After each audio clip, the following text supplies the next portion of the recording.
الرجیم بسم اللہ الرحمن الرحیم آغاز کرتی ہوں اللہ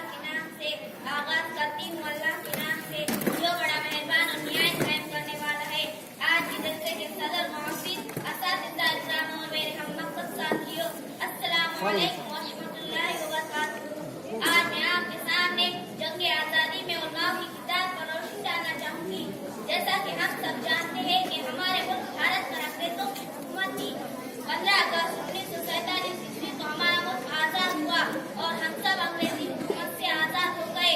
ہمارا ملک یوں ہی نہیں آزاد ہوا بلکہ بھارت کو آزاد کرانے کے لیے ملک کے لوگوں نے جدوجہد کی، قربانیاں دی، تب جا کر ہمارا ملک آزاد ہوا۔ ہمارے ملک کو آزاد کرانے کے لیے علماء کرام کی قربانیوں کو فراموش نہیں کیا جا سکتا۔ محترم حاضرین، ہمیں یاد کرنا ہوگا دہلی کی جامع مسجد کے ممبر سے انگریزوں کے دیہات کے فتوے کا اعلان کرنے والے مولانا فضل حق خیر آبادی اور دیگر علماء کرام کو انگریزوں نے قید کر دیا تھا۔ علماء کرام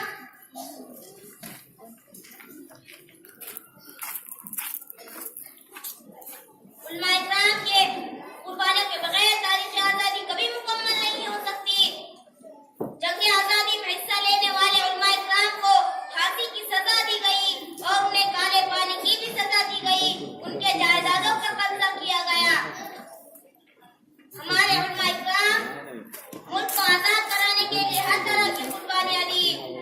علماء کرام کے علاوہ تمام مسلمانوں نے ملک کو آزاد کرانے کے لیے قربانیاں دی۔ مولانا محمد علی جوہر، مولانا شوکت علی، مولانا ابوالکلام آزاد کی تقریروں نے ملک کو آزاد کرانے کے